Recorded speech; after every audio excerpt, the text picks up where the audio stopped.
10वें अध्याय में विभूति योग का वर्णन। यच्चापि सर्वभूतानां बीजं तदं अर्जुन न तरस्ति विना यस्यात् मया भूतं चराचरम्। भगवान कहते हैं, हे अर्जुन, समस्त प्राणियों में जो मूल कारण अर्थात बीज है वह मैं ही हूँ। चर और अचर वस्तुओं में ऐसी कोई वस्तु नहीं है जिसकी सत्ता मेरे बिना हो। संसार को जब हम देखें तो भगवान ने जो कहा है कि जिस समय संसार रचने की मेरी इच्छा होती है तो उस समय में एको हम बहुत श्यामी, मैं अनेक रूप धारण कर लेता हूं। और जब भगवान अनेक रूप धारण कर लेते हैं तो उनके अलग अलग प्रकार के आकार भी हो जाते हैं, चाहे वो अंडज में हो, पिंडज में हो, स्वेदज में हो या उद्भिद में हो।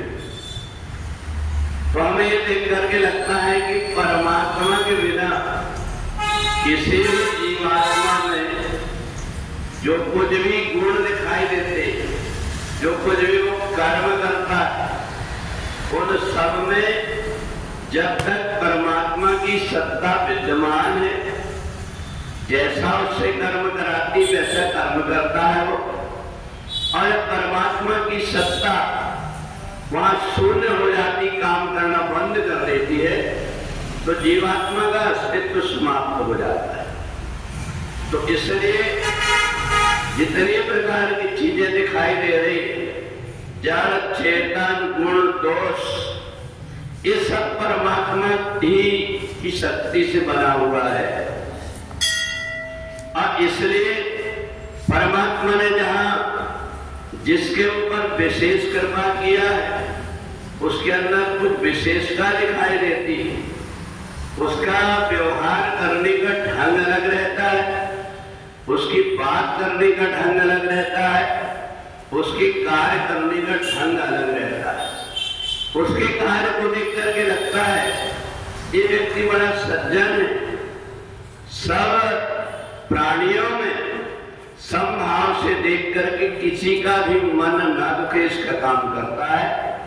तो इसलिए समझ में आ जाता है कि परमात्मा ने उसके ऊपर विशेष कृपा किया। कुछ व्यक्ति ऐसे भी हैं जिनको परमात्मा ने अवसर दिया, परंतु अवसर देने के बाद उन्होंने परमात्मा की संतुष्टि नहीं कर पाए। यहाँ आए, उन्होंने सदुपयोग अपने गुणों का, अपनी क्षमता का नहीं कर पाया, तो उनसे वो वस्तु छीन ली गई। जब व्यक्ति कोशिश करता है कि मेरे को कहीं से धन मिल जाए, परंतु उसके भाग्य में ही नहीं है, तो तड़पते रहता है, बहुत कोशिश करता है, जहां कहीं भी प्रयत्न करता है, असफल हो जाता है। इसलिए हो जाता है उसको जब मौका मिला तब उसने उसका सदुपयोग नहीं किया, इसलिए दूसरे जन्म में उसको कमी महसूस होती है।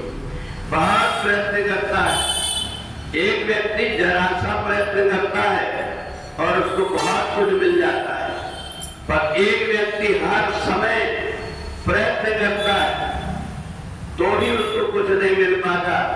एक व्यक्ति बहुत बढ़िया महल बना करके सुख सुविधा में रहता है और एक व्यक्ति दूसरों के यहाँ महल तो बना देता है मजदूरी करके, पर उसमें एक दिन भी अपना बिता नहीं पाता।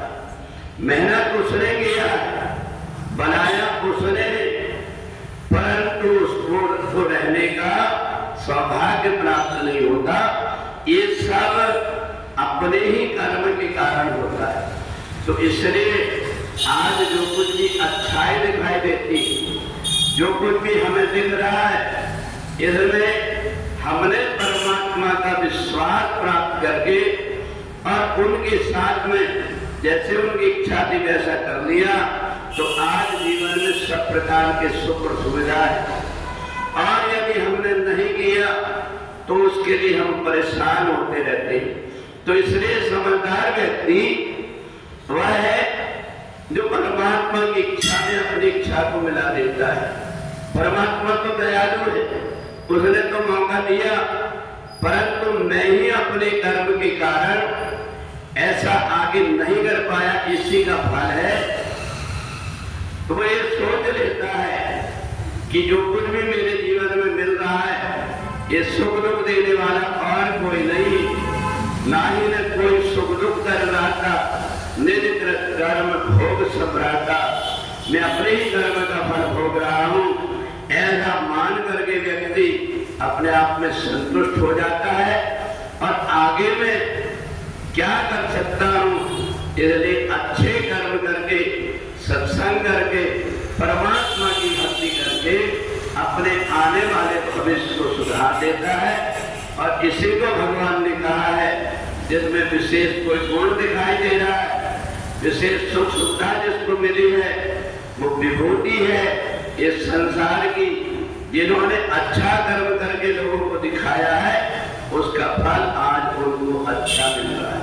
परंतु कुछ व्यक्ति ऐसे भी हैं जिनको अच्छा फल मिल गया, इसके बाद में वो मनमानी करने लगते हैं, फिर से बाद में उनको परेशानी होती है। इसलिए बहुत से ऐसे व्यक्ति हैं जिनके पास सब प्रकार के साधन तो है, परंतु फिर भी वह दुरुपयोग न करके उसका सदुपयोग कर लेते हैं, तो उनका आगे का भविष्य, आगे का जन्म भी सफल हो जाता है। बोले वृंदावन बिहारी लाल।